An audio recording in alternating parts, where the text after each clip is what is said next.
Good morning, everyone. How are we doing today? It is Thursday, and yes, you know what that means. We have the one, the only, and yes, legendary Jonathan Twomley. How you doing, sir? I'm doing great, Michael. How are you? I'm doing well. So I got to ask you a question, man. We used to talk about unemployment all the time. It's now going in the right direction, so we're going to leave that alone. We talked about inflation last time, but I got to ask you today, can the Fed even raise rates? I mean, they've printed a whole lot of money and they're continuing to do it. So there's talk out there that the Fed can't raise rates ever because they couldn't afford to pay the debt. So I just thought I'd ask the man, what do you think? Yeah, well, listen, I mean, I think that they are going to be reluctant to raise rates Mm-hmm. uh, because it's going to make it really expensive for the government to finance its debt, right? Yeah. It's also and businesses scream, like Wall Street screams bloody murder when they try to raise rates, even if that's really the right thing for the economy. I Mm-hmm. mean, we have really artificially low rates right now. It's really distorting everything. But there's a lot of people who, are dependent on Yeah. those low rates. Yeah. Real estate investors among them, right? Mm-hmm.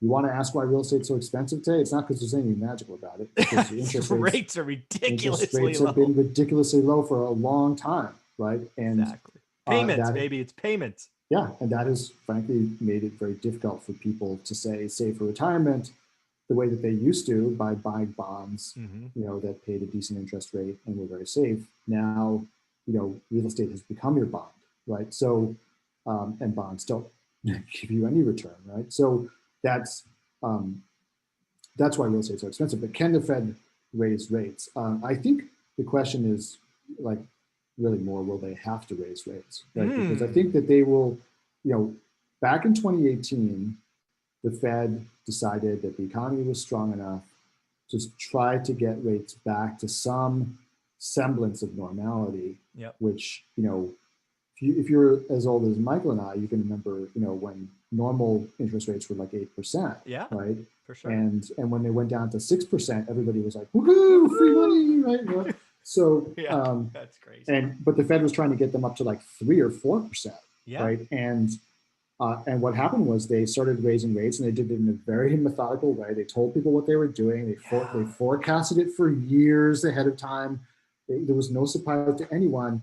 But when interest rates got up to about 2.5%, Yeah. Wall Street just went bananas, and the Fed had to stop. Now, you got to ask yourself the question, like, did it have any impact on the economy? There doesn't seem to be any visible impact on the economy from 2.5% federal interest rates, right? It was not slowing down because of that, but it was definitely affecting stock prices, and people were going bananas about it. And so the Fed, which by the way is owned jointly by all the Wall Street banks, right?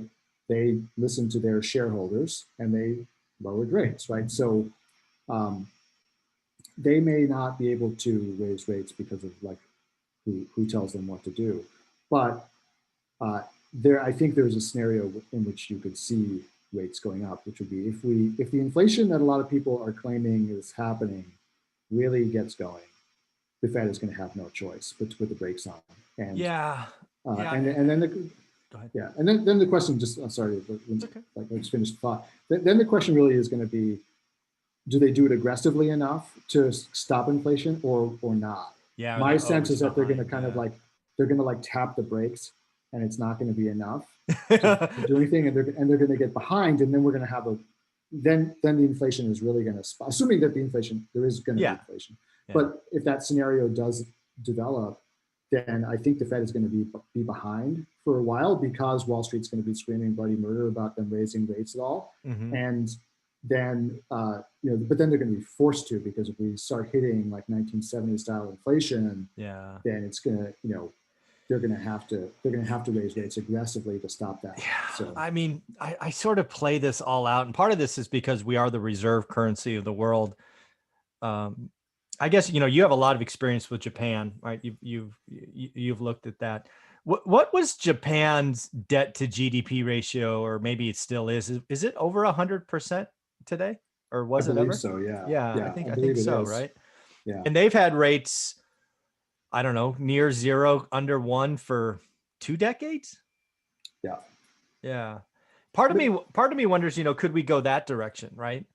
yeah, I think it's always a problem. But I think there are some differences with the Japanese economy, Sure. like and the biggest one is uh, that they have no population growth, right? Yeah. So that has kept economic growth like very limited for a long Sure. time. The population growth peaked really at the same time that Mm, the bubble popped. And even those two things are unrelated, but they happened at the same time, and that's why yeah. they've had such slow growth for such a long time. Yeah. They've But never been able to generate the inflation that they wanted because yeah, they couldn't inflate out of the they problem. couldn't inflate out of the problem, and plus they also have other issues like they had zombie banks and zombie companies for a Yeah. very long time, and they couldn't go bankrupt because basically all the companies, unlike here where the companies are mostly owned by individual shareholders in Japan, Yeah. even though They're they were all, publicly traded, they were all basically owned by each other, so yeah.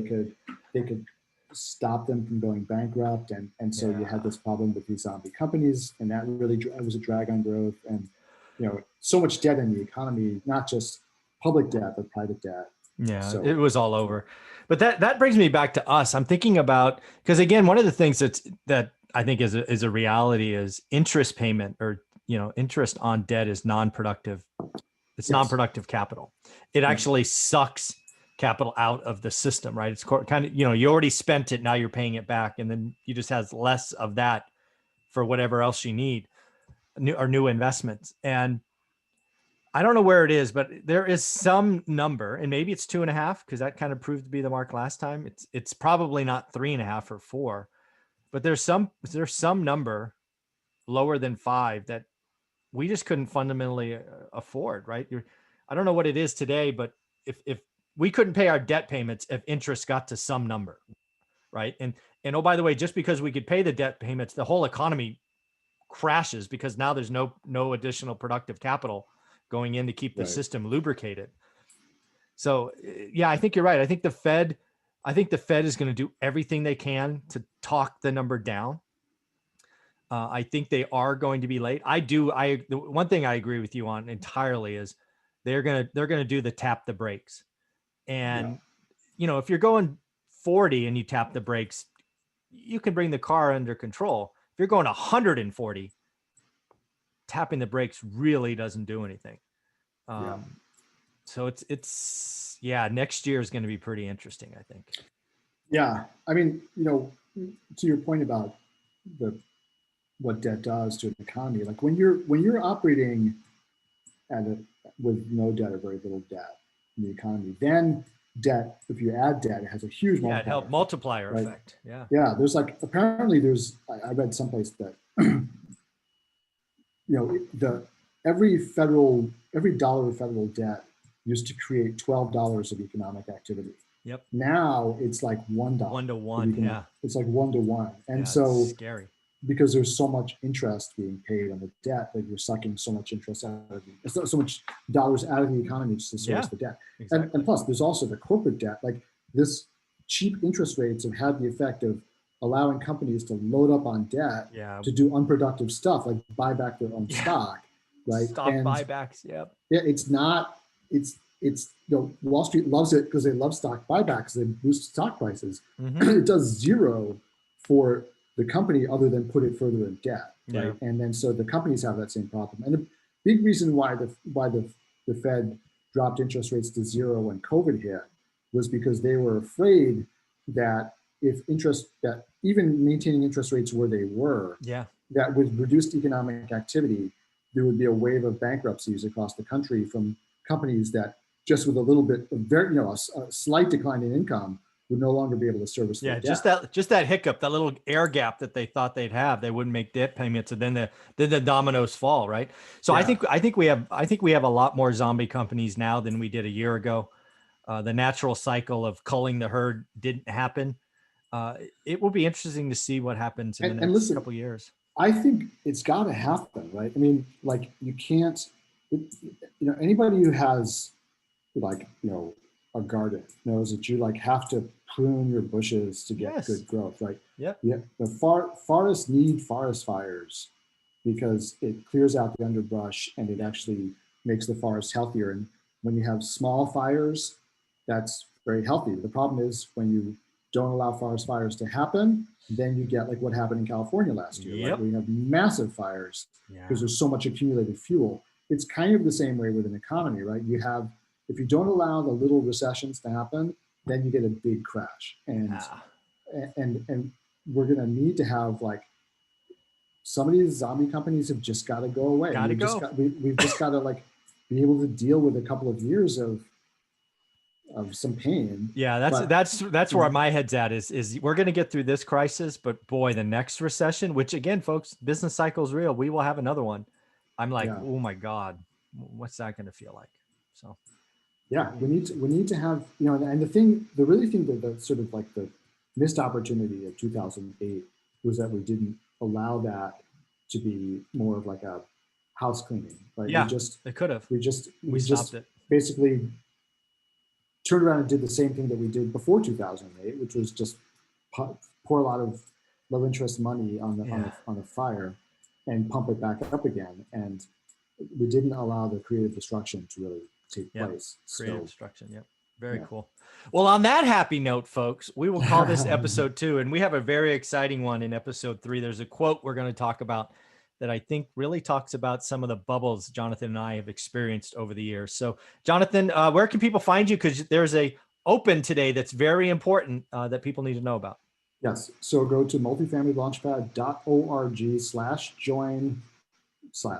And there you can join Multifamily Launchpad today. It's open only today. So this is the 27th of May. If you're watching this, it'll be open until midnight tonight.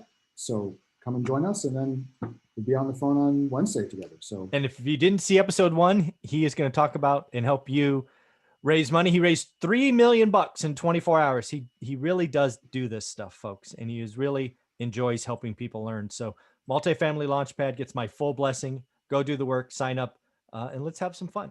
Thanks, Jonathan. Absolutely. Thank you.